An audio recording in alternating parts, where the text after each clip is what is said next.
اخلاق و فضایل کورش بزرگ. در مورد اخلاق و فضایل کورش باید به طور مفصل بحث نمود، زیرا شاهکار تاریخ شاهنشاهی و منشأ عظمت ایران در همین موضوع می باشد.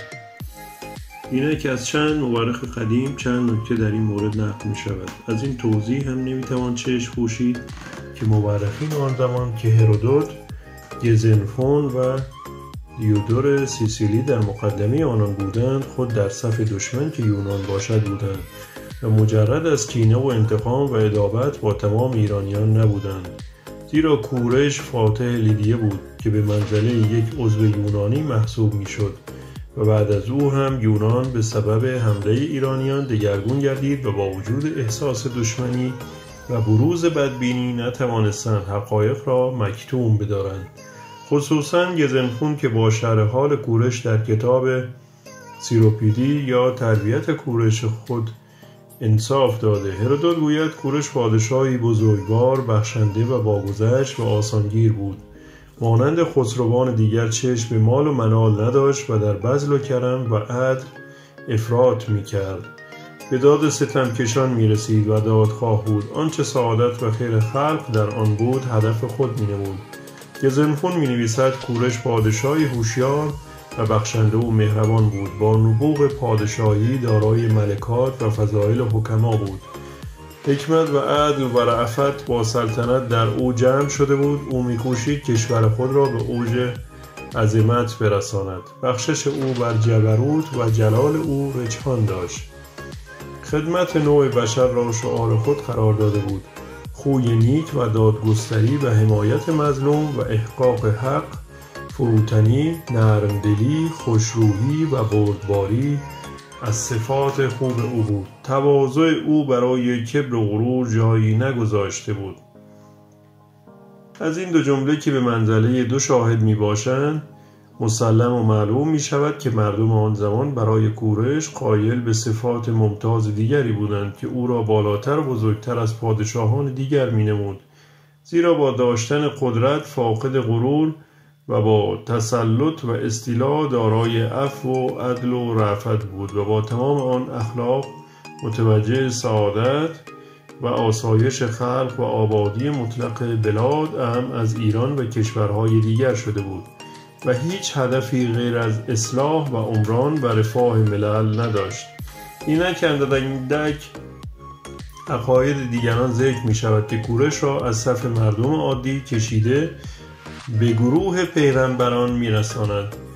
گرندی استاد بزرگ دانشگاه آکسفورد که در بهترین مرجع موثق شناخته شده و تاریخ مهم و گرانبهای خود به نام جنگ بزرگ پارس که یک اثر سودمند بلکه یک گنج کم مانند می باشد می گوید بدون شک و ریب شخص کورش نادر بلکه بی‌نظیر و غیرعادی بود. کورش در قلوب ملل عصر خود یک اثر عمیق گذاشته که همه را مبهوت می کند. گزنفون شاگرد سقراط تاریخ حیات او را پس از 150 سال تدوین کرده. در تمام روایات فضایل و ملکات کورش را به حد اکمل نمایان و مبرهن نموده. ناگزیر باید اعتراف کرد که رشته سیاست کشورداری مربوط به مکارم اخلاق و ملکات فاضله و عدالت فطری شخص او بود.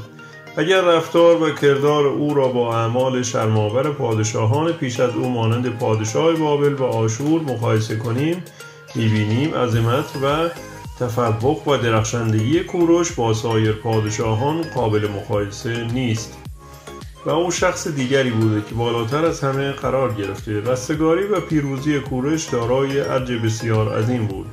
او قبل از احراز جهانگیری تقریباً 12 سال پیش حاکم ولایت کوچکی به نام انشان بود.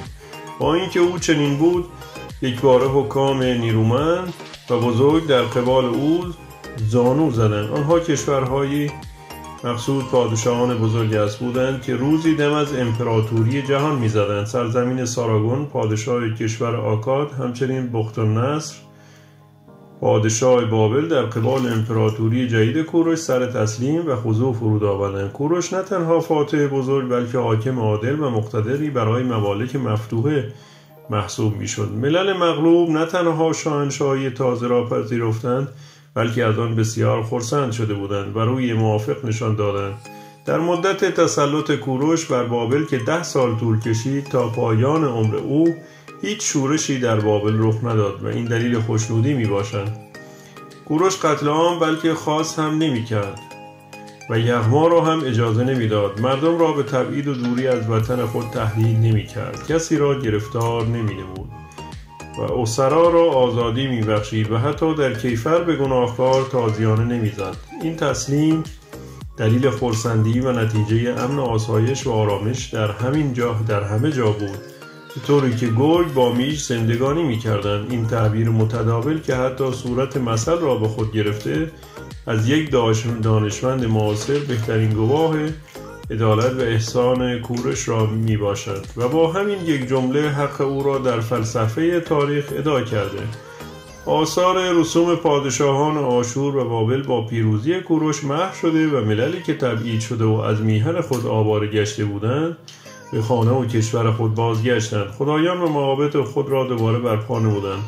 رسوم و عادات و ادیان هیچ ملتی را تغییر نداد. آزادی به مذاهب و روحانیون داد و کیش را از اجبار درآورد و به جای بیم و هراس و وحشت عمومی دادگستری و مساوات را مستقر نمود. این عقیده یک دانشمند محقق معاصر است که بدون کاست و فضول از مطالعات تاریخ استخراج شده و میتوان گفت یک حقیقت تاریخی بوده که در ذهن گرندی به صورت عقیده رسوخ کرده است.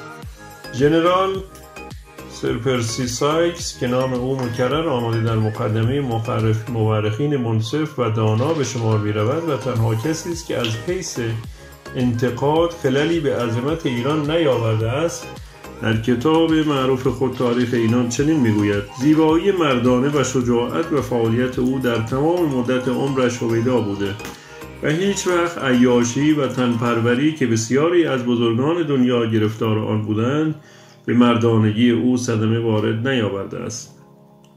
افکاری عالی داشت و این از کلمات اوست: هیچ کس لیاقت حکومت ندارد مگر آنکه از لحاظ خصایل رویی قادرتر از زیر دستان خود باشد. کوروش مروت و انسانیت را به حد کمال داشته است. حسن سلوک و رفتار او نیز کامل و از تکبر و نخوت دور بوده و مردم را به خوبی پذیرفته و حال آنکه سلاطین سلف از ملاقات مردم احتراز داشتند. این مورخ کلمه کوروش را عیناً نقد کرده و در صحت آن شک و تردید نیست. از همین کلمه معلوم می شود که کوروش علاوه بر این که شاهنشاه یا به قول دیگران پیغمبر بوده، حکیم هم بوده و ارج و تأثیر این کلمه را دانشمندان و علمای اجتماع خوب می دانند و بدین مناسبت باید گفت ویلدوران در تاریخ تمدن می گوید: گزنفون گاهی کوروش را با سقراط اشتباه می کند، به این معنی که به اندازه در حق او و در فکر و خرد و باطن پاک کوروش مبالغه می کند که او را در صف حکما یا در رأس آنها قرار می دهد و یک وجود مقدسی مانند وجود سقراط می پندارد. بنابراین معلوم می شود همان افکاری که کوروش را به مقام ارجمند حکما رسانیده در کشورداری و سیاستمداری تأثیر مهم داشت، به تفاوت این که حکما خوب فکر می کردند اما کوروش هم خوب فکر می کرد و هم خوب عمل می نمود و اصلاح بشر را از روی یک خرد و اندیشه بیمانند بر عهده گرفته بود. امرسون گوید همه مردم از تاجگذاری ایشان شاد می شدند. روح شاهانه داشت و شاهانه به کار بر می خواست. در اراده امور به همان گونه شایستگی داشت که در کشورگشایی های حیرت انگیز خود چنین بود: با شکست خوردگان به بزرگواری رفتار می کرد و نسبت به دشمنان سابق خود مهربانی می نمود. چون نام ویلدورانت را آوردیم باید عقیده او را در تاریخ تمدن نسبت به کوروش جستجو کنیم که از مطالعات خود چنین استنباط می کند: کوروش از کشورگشایانی بوده است که بیش از هر کشورگشای دیگر او را دوست می داشتند و پایه های سلطنت خود را بر بخشندگی و خوی نیک قرار داده بود.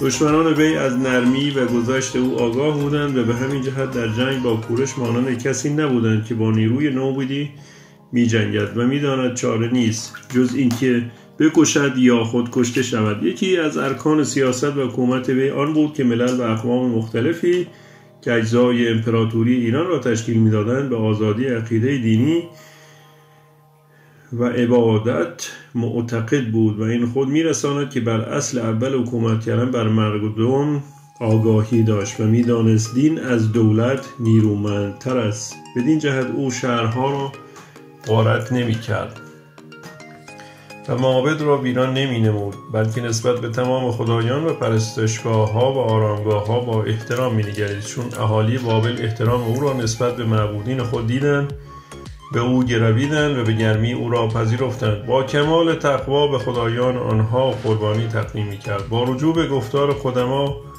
نامی از پیشوای فلاسفه یونان هم می بریم که افلاطون می باشد.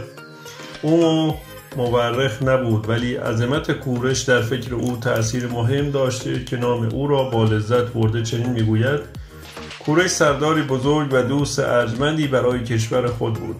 در عهد او ایرانیان فرمانروای ملل بسیاری شدند. او به همه مردم زیردست آزادی داد و حقوق انسانیت را بخشید. همه دلها به او نزدیک شد. سپاهیان او در راه پیروزی وی جانفشانی و تحمل هر خطری را می کردند. اگر میان اتباع او کسی پیدا می شد که دارای فکر و رأی مهیب باشد، شاه بر او رشک نبرده به او آزادی داده که عقیده خود را ابراز کند و چنانچه صواب باشد بدان عمل می کرد. هر کس می توانست فکر و خرد خود را به کار برده لیاقت را ابراز کند. کشور پهناور او و جانشینان او در پرتو این آزادی و هماهنگی و خردمندی که بهره آن عاید همه میشد، روز به روز از نعمت سعادت و رفاه و حریت بهره‌مند و برخوردار می شدند.